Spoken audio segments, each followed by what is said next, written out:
we're here, we're in a Winnebago, where usually I'm invited back to other people's houses to delve through their record collections. This is it for you. This has been it for you for the last year now. What, the Winnebago? Not this one in particular, but the lifestyle of pretty tour much. buses, hotels.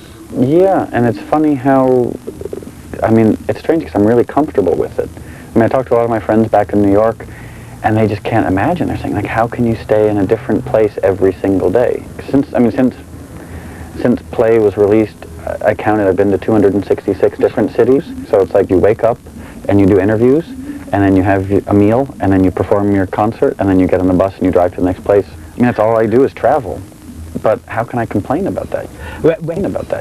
We're here to talk about your music, your choice in music. Let's go back now and start at the beginning of the story and trace the records that are going to take us through it. And first of all, when did Richard Melville Hall become Moby? I was given the name Moby when I was about 8 minutes old. It's basically when I was born. My legal name. A good memory.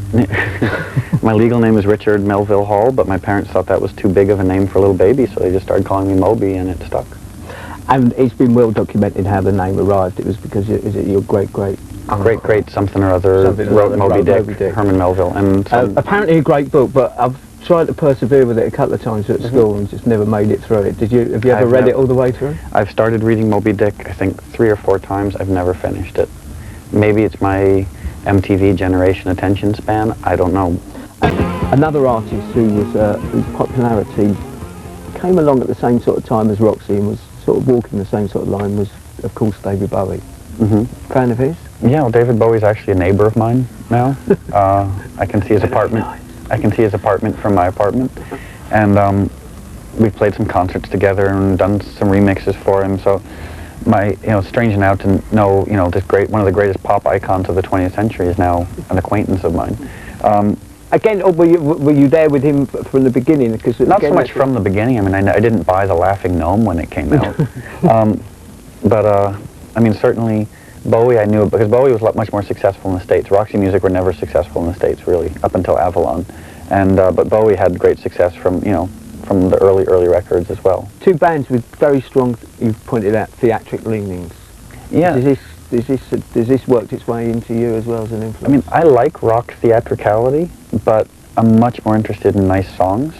Like David Bowie, without good songs, wouldn't have interested me that much. Another early milestone that I picked up is that you actually gave up drink at 13.